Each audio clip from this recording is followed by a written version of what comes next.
ng Diyos ang kanyang gagawin. Alam niya, may inihanda na ang Diyos. Kaya nga, ang solusyon ng Diyos ay napakalawak.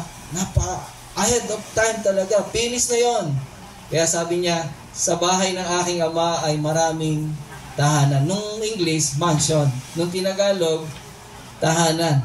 Nung Tinagalog ba, naging silid. Palit yata ng palitan. Kaya ginagamit ko na lang yung King James kasi medyo malaki tahanan. In my father's house, there are many mansions. Ibig sabihin, malawak, malaki, na tahanan natin. Kaya sabi niyan, kinakailangan akong pumunta doon upang ipaghanda ko kayo ng dakong kalalagyan. At kung ako'y pumaroon at mahipaghanda ko ng dakong kalalagyan, ako'y muling paparito at kayo tatanggapin ko sa aking sarili upang kung saan ako naroon, ay nais ko na kayo dumuon. Yun ang napakalawak na plano ng Diyos sa atin, yung destinasyon natin. Na tayo may destinasyon pero itong destinasyon na ito, kung saan siya naroon, nais niya tayo'y dumuon. Nais ng lahat ba na nandito ay nais na yung destinasyon natin, kung saan si Kuya Seb, kung saan ang Panginoon, doon tayo. Ang langit ay nagiging langit dahil na doon si Kristo.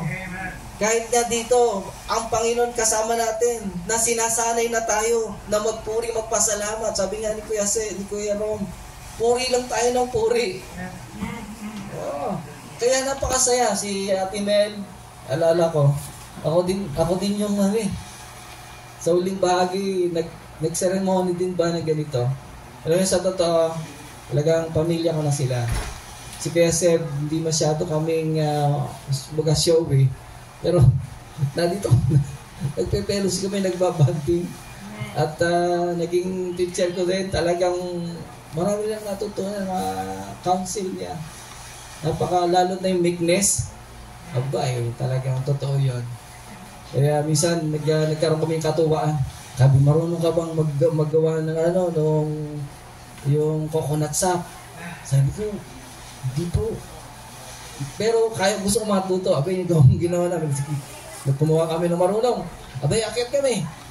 Hanggang marunong, hindi kami nagdano doon sa ang saya namin dalawa. Natuto kami. Yung mga banding namin, moments sa buhay na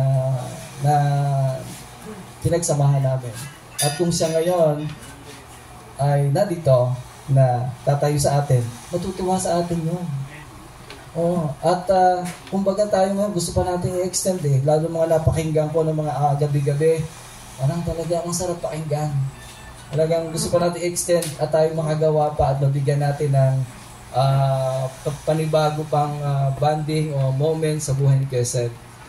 Pero sapat na yon. There's a time for everything. A time to born and a time to die. Hindi natin alam kung kailan, saan, at sa anong paraan. Pero ang mahalaga dyan, there's a time for everything. Mahirap man nating malimutan kasi 81. Si Kuya Ro may 44. 45. Happy birthday. Bilhin mo yun, 45. Ay yung 45 na pagsasama-sama, napakahirap na yun. Madali nating natatanggap to dahil sa salita at comfort ng salita ng Panginoon. Pero yung mga karanasan, yung mga bonding, mga moments, napakahirap. Pero sapat, sabi nga ni Apostol Pablo, sapat ang aking biyaya sa inyo. Ang salita ng Diyos naging kaaliwan natin. Natatanggap natin ang lahat ng bagay sa tamang pagtugon sa ganitong mga pangyayari dahil ang salita ng Diyos ang nagsasabi sa atin na mga katotohanan sa buhay natin. Kaya ang tanong yan kung saan ako na doon, gusto ko na kayo ay dumuon. Ang tanong, gusto ba natin talaga na dumuon? Si Jesus ang daan. Si Jesus ang katotohanan. Si Jesus ang buhay. Walang makakapunta doon sa Ama. Doon sa sinabi niya, kundi sa pamamagitan ko. Kaya sabi, believe in God and also believe in me. Yun ay payak na katotohanan na si Jesus yung pinaka-highest na revelation na siya ay Diyos na dapat nating pagkatiwalaan. Maniwala kayo sa Diyos, maniwala natin kayo sa akin. Kaya sabi sa 3:16, ang sumasampalataya sa anak ay may buhay na walang hanggan. Sabi, ang di tumatalima ay hatulan. At ang puot ng Diyos ay sa Kanya. Pero salamat sa Diyos, kapag sumampalataya tayo sa Panginoon, di tayo hahatulan. Tayo magkakaroon ng buhay na walang hanggan. Yun ang kinanta kanina, buhay na walang hanggan.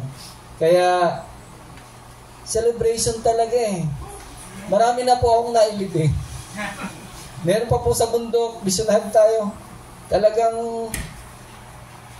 binubuhat namin hanggang doon sa Pipinga. Marami, mga ordinaryong tao, mga simple mga tao, talagang mga kilala mga tao. Minsan hinihiram pa ako, Pastor, yung chief of police doon, ikaw na lang maglibig. Sige. Marami na. Pero alam niyo, isa lang talaga ang katotohanan nangyayari sa atin. Ang salita ng Diyos, langit lupa lilipas, pero ang salita ng Diyos hindi mababago. Nang sabi, Santiago chapter 4 verse 14, ang buhay natin, sino nga sa inyo nakakaalam sa araw ng buhay? Bukas, tayo ay tulad ng isang singaw, day 4, nasa sandaling panahon ay lumilitaw. Meron ka ba dyan? At pagdakay, napapawi. Ibig sabihin, sandali lang tayo sa buhay na to. At yung sandaling panahon, bago ako magtapos, dahil kung matandaan natin, na sandaling panahon na yon, magawa natin yung kalooban ng Diyos sa buhay natin.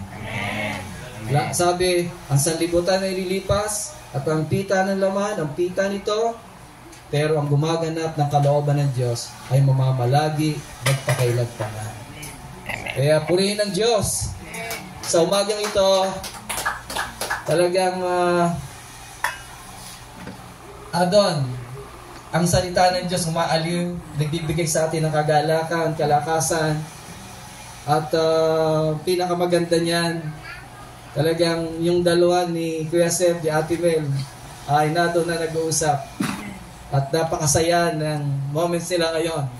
Kaya nga alam niyo, sabi ni Apostol Pablo, bago magtapos, sabi niya sa Filipos chapter 1, verse 23, 22, 23, 24. Kagabi yung 21 eh.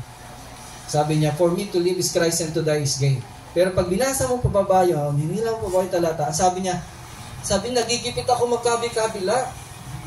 May dalawa akong design na ako ay umuwi na, kung maaari mapasa Panginoon na ako. Pero gusto ko, dahil ako nagbubuhay, ito'y para sa inyo. Sabi niya, ako nagigipit magkabi-kabila. Pero design ko, mapasa Panginoon na ako. At dahil ito'y lalong mabuti. Sabi natin, lalong mabuti. Ibig sabihin, ang mga karanasan, lalo na sa Panginoon, ay naranasan ni Apostol Pablo na unawa niya ang ibig sabihin ng buhay. Na kung maaari lang, uuwi na ako sa Panginoon. Kaya tayo, kapag tayo uwi na sa Panginoon, huwag na tayong magano.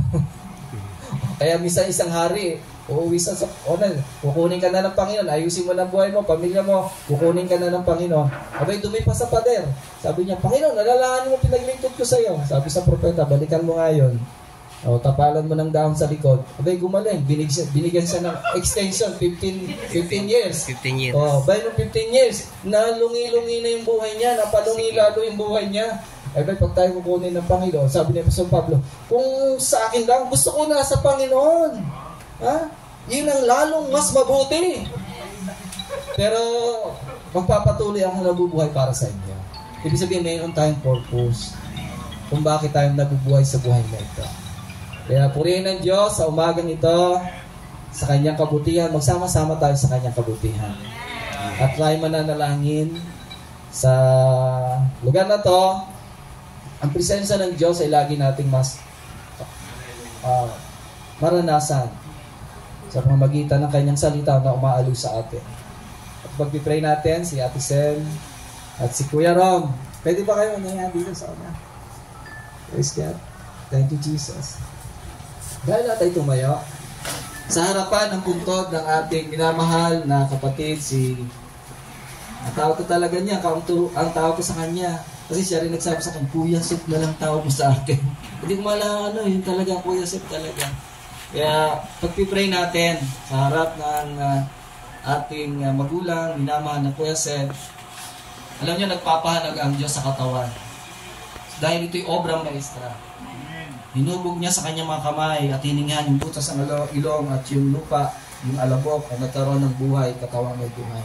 Kaluluwang may buhay.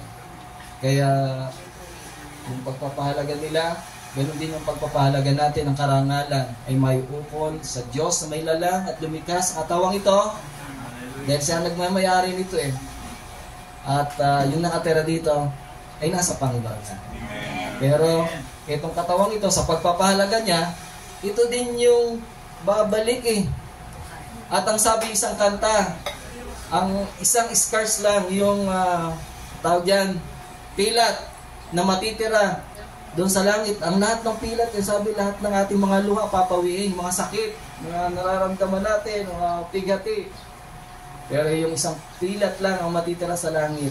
Walang iba, yung pilat ng Panginoon na may pako dito at yung may butas dito. Ang sabi ni Tomas, malibang isuot ko, maniniwala ko. Pero sabi ni Jesus, halika Tomas, Panginoon ko at Diyos ko.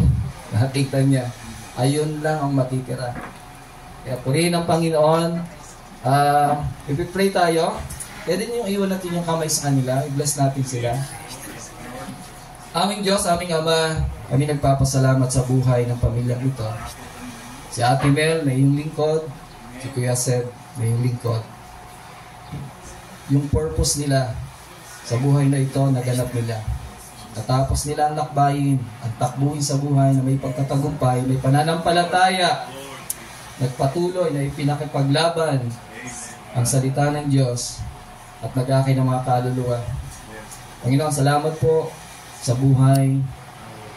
Iniwan nilang legasiya, Panginoon, sa mga gabing nagdaan, napakinggan namin behind the scene ng mga kabutihan.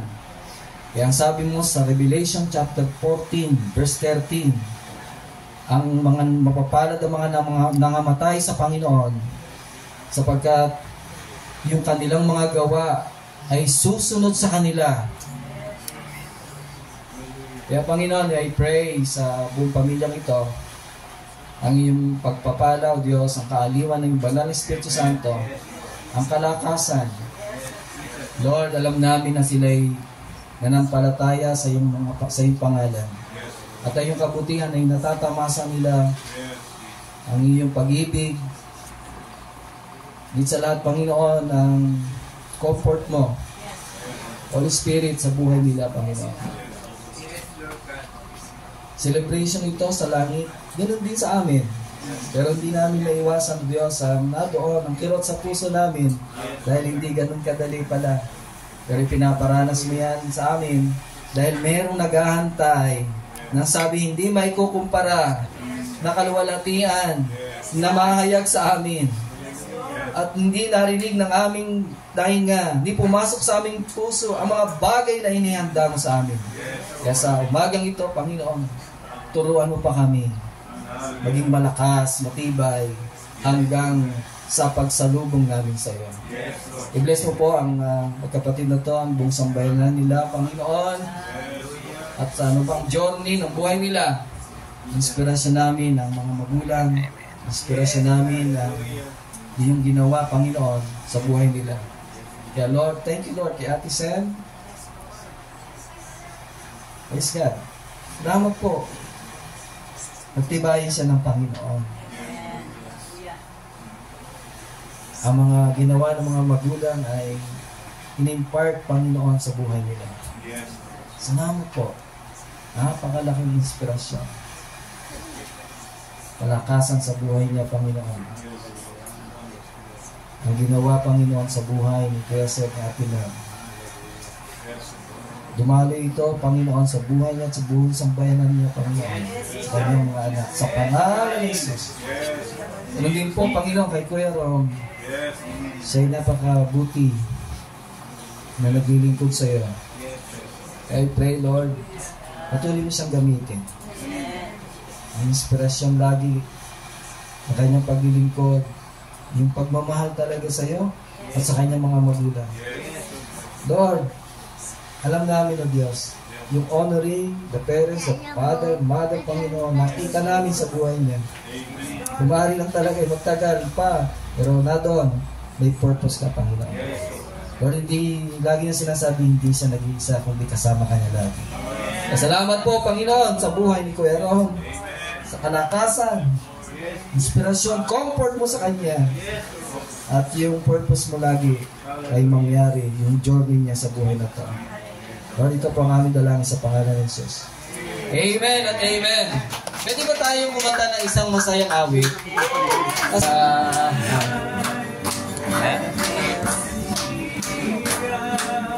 Buon sa langit na walang hanggan, wala nang hapis at laging sariwa sa piling ng Diyos na dakila.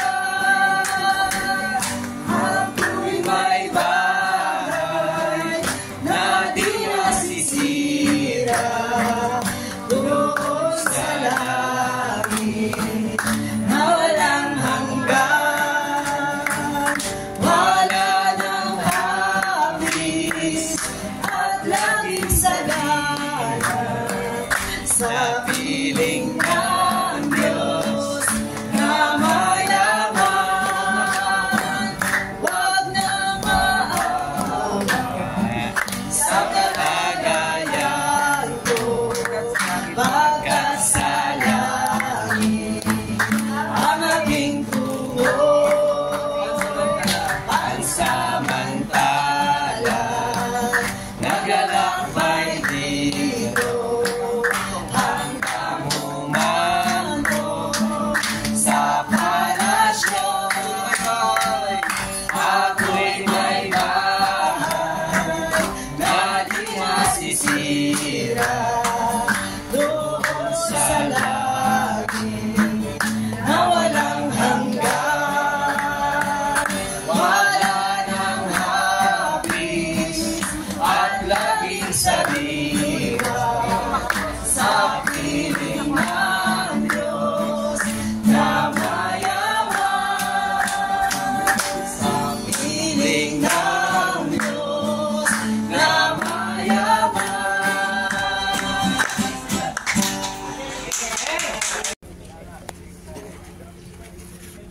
Verse 13.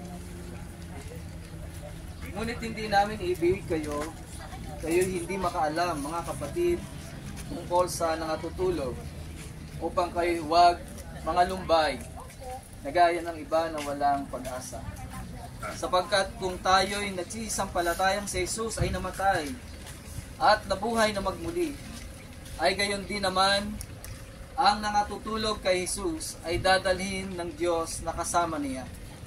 Sapagkat ito'y sinabi namin sa inyo sa salita ng Panginoon, na tayong nangabubuhay na natitira hanggang sa pagparito ng Panginoon, ay hindi tayo mauna sa anumang paraan sa nga natutulog.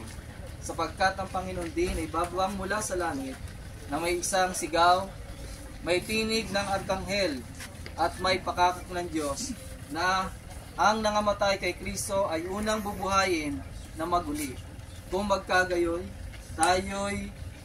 tayong nangabubuhay na nangatitira ay aagawin kasama niya sa mga alapaap upang salubungin ang Panginoon sa hangin, at sa ganito'y sa Panginoon tayo magpakailan-kailanman. Kaya't mag-aliwan kayo sa mga salita ng Panginoon. Amen. Hallelujah. Tayo po'y manalangin. Panginoong Diyos na may akda ng buhay, may likha, kami po'y nagpapasalamat na binigyan mo po kami ng pagkakataon na makasama si Dr. Seth Suplaco sa buhay na ito ng paglalakbay. Dahil sa iyong dakilang kalooban, tinawag mo siya ngayon sa iyong piling. Kami po ay nagpapasalamat dahil ikaw po ang nakakaalam ng aming bukas. At sa oras na to, amin pong ilalaga si Kuya Seth sa iyong mga kamay. Amen. Lupa sa lupa, abo sa abo, alabok sa alabok. Aming Diyos, isang araw, sa buhay na to, sa paglalakbay, mayroon kang pangako na ang mga nangamatay ay muli mong bubuhayin. Ayaw mo na hindi namin malaman yon. Nung sumampalataya sa iyo at kumilala sa iyo, isang araw, ang sabi mo, makakapiling ka namin sa walang hanggan. Kaya nga sabi ni Apostol Pablo, Panginoon, kung maaari ay sa Panginoon na siya. Pero habang siya nabubuhay, mas kailangan pa para magligtas pa ng mga kaluluwa. Panginoon, sa iyong mga kamay, nilalagak po namin ang labi ng aming minamahal si Dr. Panginoon. Nandito po kami, patatagin mo po kanyang mga mahal sa buhay, mga kaibigan at mga kakilala. O Diyos, salamat po sa buhay at kalakasan na binibigay mo sa amin. Naman namin agad malimot sa aming kaisipan ang mga naiwan, magagandang karanasan na siya'y nakasama namin. Gayunman, lahat ng ito ay meron kang itinuturo sa buhay na ito sa aming paglalakbay. Lord, I pray ang kapayapaan at kagalakan at patuloy na kaaliwan ng banal na Espiritu Santo sa bawat isa na naiwan ng aming magulang, ng aming kapatid, ng aming kaibigan, ng aming kuya. Kaya Lord, ang kagalakan mo sa piling niya, Panginoon, kagalakan niya sa iyong piling na siya umuwi na. Yun po rin ang kagalakan namin sa araw na to. Na siya ay nasa iyong presensya, Panginoon.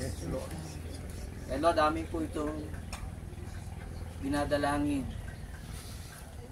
sa pangalan ng Ama, ng Anak at ng Espiritu Santo. Amen. Amen. Amen.